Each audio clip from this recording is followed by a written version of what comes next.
कांग्रेस और समाजवादी पार्टी के बीच मध्य प्रदेश को लेकर जो विवाद शुरू हुआ, कांग्रेस आलाकमान के मैसेज के बाद ये माना जाने लगा कि अब ना तो कांग्रेस की तरफ से और ना ही समाजवादी पार्टी की तरफ से कोई कड़वी बात कही जाएगी जो दूसरे को पसंद न आए। इसके साथ ही गठबंधन को लेकर बातचीत को फिर से पटरी पर लाने की कोशिश होगी। लेकिन अखिलेश यादव के नए बयान कुछ और ही संकेत देने लगे हैं। माना जा रहा है कि अखिलेश यादव आगामी लोकसभा चुनाव में लड़ाई अपने तरीके और पार्टी के फॉर्मूले पर लड़ेंगे। इसके लिए भले ही उन्हें अकेले ही क्यों न चुनावी मैदान में उतरना पड़े। उत्तर प्रदेश के पूर्व सीएम अखिलेश यादव ने विपक्षी गठबंधन की जगह पीडीए यानी पिछड़ा, दलित और अल्पसंख्यक का जिक्र करना शुरू कर दिया है। 2022 के विधानसभा चुनाव में मिली हार के बाद समाजवादी पार्टी लोकसभा चुनाव के लिए नए समीकरण बना रही है। इसी कड़ी में अखिलेश यादव की कोशिश है कि आगामी आम चुनावों में पिछड़ा, दलित और अल्पसंख्यक को एक मंच पर लाकर भारतीय जनता पार्टी को मात दी जाए। अखिलेश यादव ने सोशल मीडिया साइट एक्स पर पोस्ट भी किया। उन्होंने लिखा कि होगा 24 का चुनाव, पीडीए का इनकलाब। अखिलेश यादव की टिप्पणी ऐसे वक्त में आई जब एमपी के पूर्व सीएम और कांग्रेस की राज्य इकाई के अध्यक्ष कमलनाथ ने स्पष्ट कर दिया कि विपक्षी अलायंस में विधानसभा नहीं लोकसभा चुनाव के नजरिए से सीटों का बंटवारा होगा। राजनीतिक जानकारों की माने तो कांग्रेस के रवैये से नाराज चल रहे अखिलेश ने आगामी लोकसभा चुनाव के लिए खास प्लान बना लिया है और अब वह गठबंधन में रहते हुए भी अपने फॉर्मूले पर चल सकते हैं। अखिलेश का प्लान है कि लोकसभा चुनाव के पहले जातीय समीकरणों को फिट कर लिया जाए ताकि चुनाव में उन्हें किसी राजनीतिक दबाव में आकर सीटों पर समझौता न करना पड़े।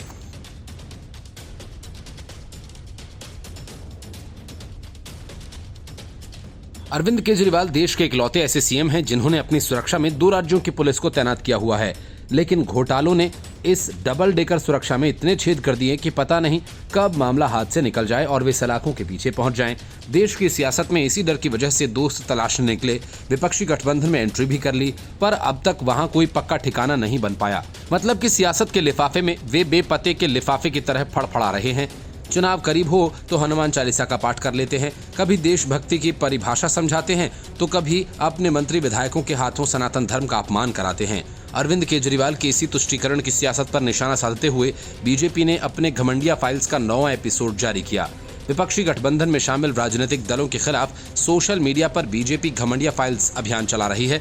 सोशल मीडिया प्लेटफॉर्म पर घमंडिया फाइल्स का 9वां एपिसोड के जरिए बीजेपी ने आम आदमी पार्टी और इसके मुखिया अरविंद केजरीवाल पर जमकर निशाना साधा। भाजपा ने सोशल मीडिया प्लेटफॉर्म पर 6 मिनट 6 सेकंड का एक वीडियो शेयर किया कि तुष्टीकरण की राजनीति में अंधे होकर सनातन धर्म का अपमान करने से भी नहीं चूक रहे अरविंद केजरीवाल।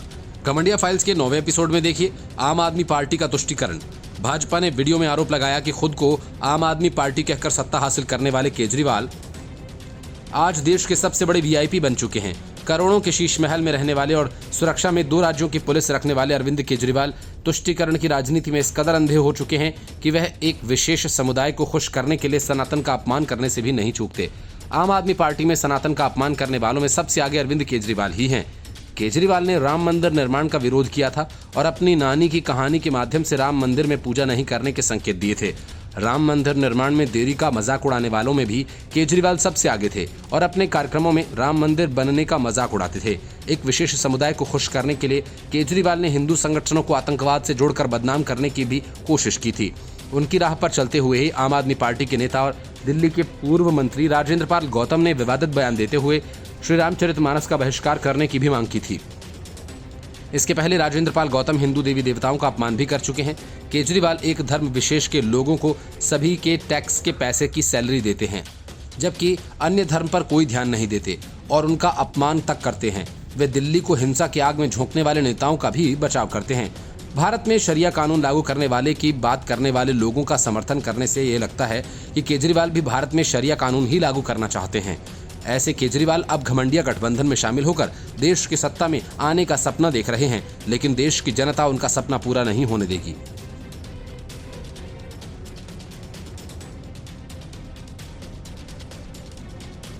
महुआ मोइत्रा जैसे ही कैश फॉर क्वेरी मामले में फंसी सारे करीबी एक एक कर उनसे किनारा करने लगे। अब बारी शशि थरूर की थी, जिनका महुआ मोइत्रा के साथ जाम टकराते तस्वीरें हाल ही में वायरल हुई थीं। इन तस्वीरों की काफी चर्चा भी हुई थी।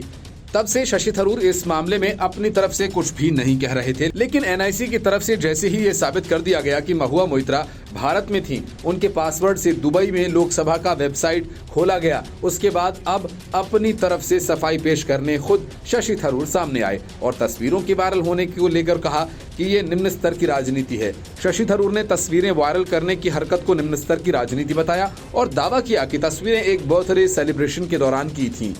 उन्होंने कहा कि फोटो को जानबूझकर इस तरह से पेश किया जा रहा है कि वह किसी गुप्त मीटिंग के फोटोज हों। उन्होंने ये भी कहा कि महुआ मोइत्रा उनसे उम्र में कई साल छोटी हैं और वह उन्हें बच्चे की तरह देखते हैं। थरूर ने केरल के कोट्टायम में मीडिया से बातचीत के दौरान कहा कि फोटो वायरल करना बेहद निम्न स्तर की राजनीति है। उन्होंने कहा कि फोटो जन्मदिन सेलिब्रेशन के मौके पर ली गई थी, लेकिन मेरे लिए वो बच्ची जैसी हैं। वो मुझसे 10 से 20 साल छोटी हैं। थरूर ने आगे कहा कि जन्मदिन के सेलिब्रेशन पार्टी में 15 लोग मौजूद थे। मेरी बहन को भी आमंत्रित किया गया था और वह उपस्थित भी थी। हालांकि कुछ लोगों ने जानबूझकर दूसरों को हटा दिया और फोटो को गुप्त मीटिंग की तरह प्रस्तुत कर दिया। जो भी सोच रहा है कि तस्वीरें गुप्त मीटिंग की हैं, उसे ये सोचना चाहिए कि फोटो किसने खींची होगी। थरूर ने ऑनलाइन ट्रोल्स की निंदा करते हुए कहा कि वह ट्रोल्स को ज्यादा महत्व नहीं देते। उन्होंने कहा कि उनकी प्राथमिकता लोगों के लिए काम करना है। इससे पहले टीएमसी सांसद महुआ मोइत्रा ने भी बीजेपी की ट्रोल सेना पर उनके निजी तस्वीरें प्रसारित करने का आरोप लगाया था। महुआ ने कहा कि इन तस्वीरों को बाकी लोगों को भी दिखाओ। टीएमसी सांसद महुआ मोइत्रा ने तस्वीरों को वायरल होने पर बीजेपी पर निशाना साधा। उन्होंने कहा कि तस्वीरों को बिना कोई संदर्भ दिए प्रसारित कर दिया गया।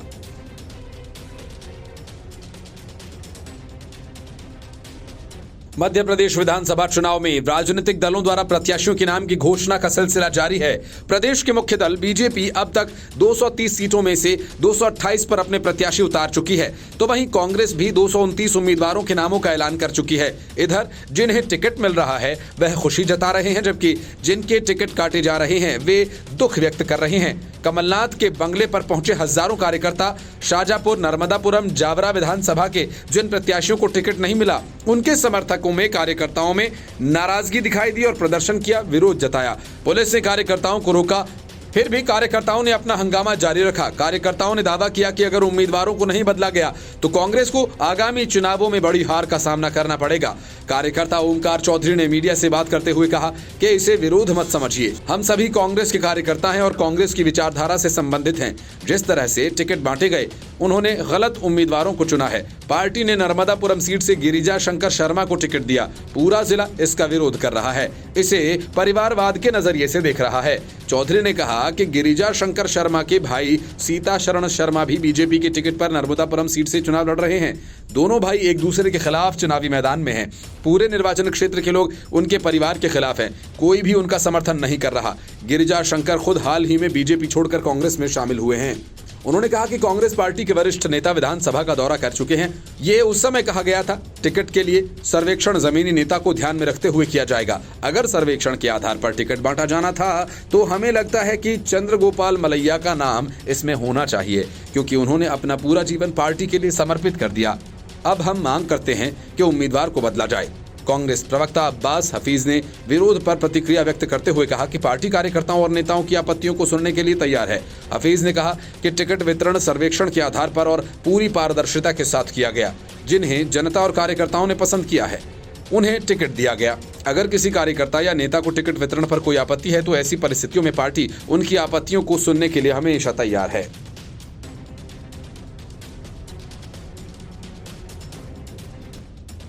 मैं कांग्रेस में 1967 में शामिल हुआ था। पिछले 8-10 सालों से मैं संसद में नहीं हूं। मुझे पार्टी की कार्य समिति से हटा दिया गया था। मैं कांग्रेस में हूं, लेकिन मेरा किसी से कोई संपर्क नहीं है। कोई मुझसे कुछ नहीं पूछता। मैं अपना काम कर रहा हूं। पार्टी के साथ मेरे संबंध अब लगभग खत्म हो गए हैं। ये बात करण सिंह ने तब कही थी जब गुलाम नबी आजाद ने कांग्रेस छोड़ी थी। करण सिंह के इस बयान के बाद लगा था कि वे भी कांग्रेस से इस्तीफा दे देंगे। हालांकि उन्होंने ऐसा नहीं किया, लेकिन उनके पुत्र विक्रमादित्य सिंह ने कांग्रेस पर गंभीर आरोप लगाते हुए 2022 में करण सिंह को जम्मू कश्मीर कांग्रेस की कार्यकारिणी में शामिल कर लिया और इससे नाराज होकर करण सिंह ने मल्लिकार्जुन खड़गे को पत्र लिखकर कहा वे उसमें से उसका नाम हटा दें। पार्टी ने हाल ही में जम्मू कश्मीर प्रदेश कांग्रेस कमेटी की नई लिस्ट जारी की है। कांग्रेस अध्यक्ष खड़गे को लिखे लेटर में करण सिंह ने कहा है कि वो कई सालों से प्रदेश की राजनीति में सक्रिय नहीं है, इसलिए पुनर्गठित प्रदेश कांग्रेस की कार्यकारिणी समिति से उनका नाम हटा दिया जाए। करण सिंह के पत्र से सवाल उठता है, क्या पार्टी प्रदेश में कमेटी गठित करने से पहले वरिष्ठ नेताओं की राय नहीं लेती? खड़गे ने 19 अक्टूबर को समिति के गठन को मंजूरी दी थी, जिसमें अनुभवी नेता करण सिंह और सैफुद्दीन सोज के साथ साथ पार्टी के वरिष्ठ सदस्य गुलाम अहमद मीर, तारिक हमीद कर्रा और ताराचंद शामिल थे। करण सिंह के पत्र में कहा गया कि मैं देख रहा हूं कि मेरा नाम नवगठित जम्मू कश्मीर प्रदेश कांग्रेस कमेटी की कार्यकारी समिति में शामिल किया गया। जैसा कि आप जानते हैं, मैं कई वर्षों से राज्य की राजनीति में सक्रिय नहीं हूं, इसलिए मैं अनुरोध करता हूं कि मेरा नाम सूची से हटा दिया जाए। जम्मू कश्मीर रियासत के अंतिम महाराजा हरि सिंह के पुत्र करण सिंह केंद्रीय मंत्री रह चुके हैं और उनके अब कांग्रेस छोड़ने के कयास लगाए जा रहे हैं। जम्मू कश्मीर में 23 सितंबर को महाराजा हरि सिंह की जयंती के मौके पर सार्वजनिक अवकाश का ऐलान किया गया है। सरकार का कहना है कि अब हर साल इस दिन छुट्टी रहेगी और इस संदर्भ में जल्द ही आधिकारिक नोटिस जारी किया जाएगा। 2022 में कांग्रेस से इस्तीफा देने के बाद विक्रमादित्य सिंह ने कहा था कि जम्मू कश्मीर के साथ महत्वपूर्ण मुद्दों पर मेरी स्थिति जो राष्ट्रीय हितों को दर्शाती है, कांग्रेस के साथ अलाइन नहीं है। पार्टी जमीनी वास्तविकताओं से कटी हुई है। विक्रमादित्य सिंह ने यह भी कहा कि कांग्रेस के साथ मेरी विचार प्रक्रिया अलाइन नहीं हो रही थी, चाहे वह पुलवामा हमले के बाद बालाकोट हवाई हमले का समर्थन करना हो या अनुच्छेद 370 या 35A को निरस्त करने का समर्थन करना हो। ये केवल जम्मू कश्मीर के बारे में नहीं है, ये राष्ट्रीय हितों के बारे में भी है। विक्रमादित्य सिंह ने अपने इस्तीफे पर कहा, मैं 2018 में कांग्रेस में इस उम्मीद के साथ शामिल हुआ कि कांग्रेस जम्मू कश्मीर की जनता की आकांक्षाओं पर कदम उठाएगी। मैंने संगठनात्मक परिवर्तनों का सुझाव दिया, लेकिन जब मैंने 2-3 साल बाद कोई बदलाव नहीं देखा तो मुझे ये परेशान कर रहा था।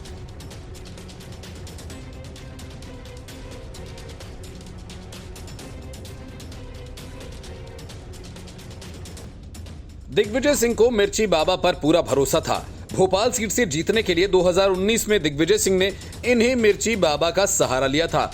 कई टन मिर्ची की धूनी जलाई गई, लेकिन भोपाल की जनता की आंखों में दिग्विजय सिंह मिर्ची नहीं झोंक पाए और चुनाव हार गए। वही मिर्ची बाबा अब एक बार फिर से सुर्खियों में है। अब दिग्विजय सिंह की वजह से नहीं, बल्कि कमलनाथ से जले भुने अखिलेश यादव की वजह से। कमलनाथ को सबक सिखाने के लिए अखिलेश मिर्ची बाबा की शरण में पहुंच गए और मिर्ची बाबा उर्फ राकेश दुबे से मुलाकात की। अखिलेश यादव ने मिर्ची बाबा को एमपी विधानसभा चुनाव 2023 में एक विशेष सीट से चुनाव लड़ने के लिए शुभकामनाएं दी।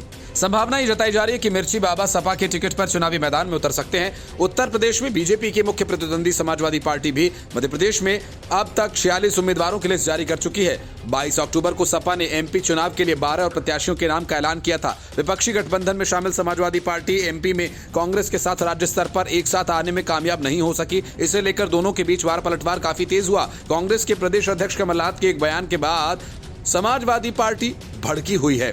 दोनों दलों के बीच जुबानी जंग है। अखिलेश से होते हुए छुटभैया नेता के बाद अब दोस्त पर आकर थमती नजर आ रही है। हालांकि इसके बाद कांग्रेस और सपा में गठबंधन पर कोई बात बनती नहीं दिख रही।